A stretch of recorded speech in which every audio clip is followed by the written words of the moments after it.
Rosita Sweetman, editor and founder of the Irish Women's Movement, tweeted on August 2nd, 2023, that she got a lot of stick for comparing the Catholic Church to the Taliban.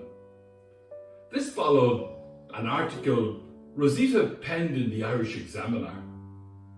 The second part of her tweet reads, "Here's photographic evidence of how bonkers things were."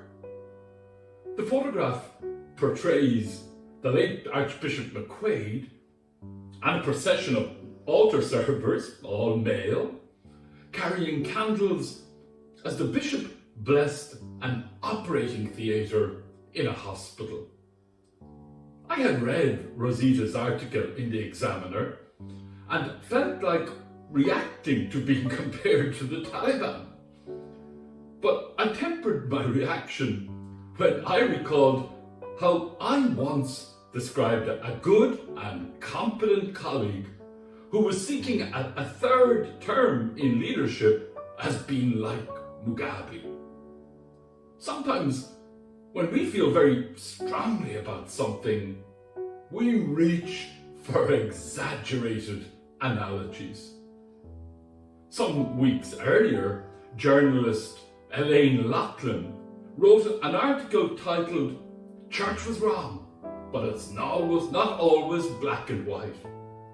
Elaine struggled with the news that a priest from her home parish that she had admired was named in the documentary Pray for Our Sinners as someone who had helped bundle a heavily pregnant teenager off to a mother and baby's home.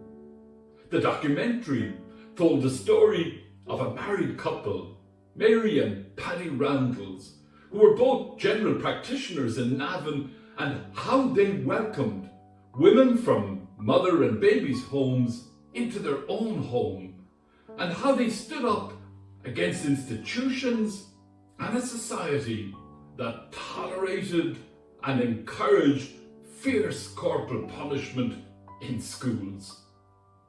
Aoife Moore, in an opinion piece in the Irish Times, outlined how a group of agitators planned a protest against an adult-only drag bingo night. In this article, Aoife describes Ireland as having shifted from a moralistic and deeply religious society to one of moderate tolerance. Matthew's Gospel relays the story of Jesus walking on water. The early church was small. It struggled in the darkness of a hostile world.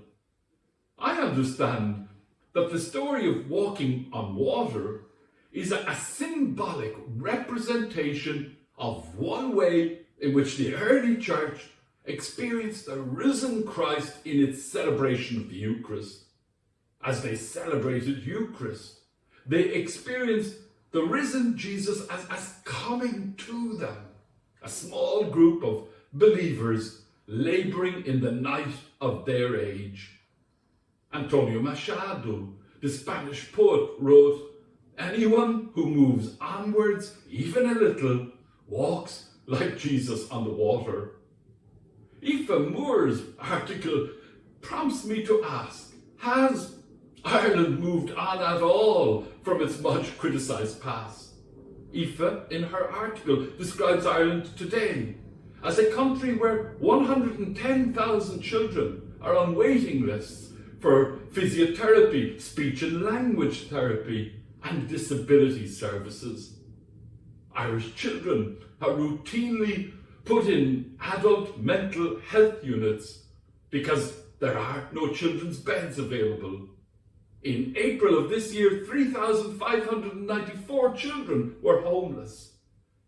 Unlike Peter, Ireland as a nation has not stepped out onto a precarious surface that might hold our weight.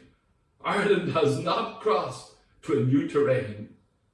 The gospel communicates powerfully that we need to move from the old. We need to be courageous and creative. Like Peter, we are to walk on water too. When our work is creative, the invisible becomes visible. German poet Rainer Maria Rilke writes, "You must give birth to your images.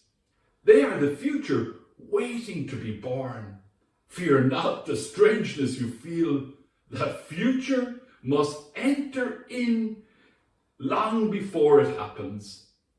There is no doubt but that we live in a time of high anxiety. Tanya Sweeney, a journalist for the Sunday Independent, recently tried to unpack a noted spike in anxiety. She says, depending on which media you consume, you might have built a slightly outsized impression that life is simply moving from tragedy to the next. Life coach Nancy Levin encourages people to honor the space between no longer and not yet. We need to be where we are now, experience it, and pay attention to the questions that come up. There is no script for the times we live in. We have to figure things out for ourselves.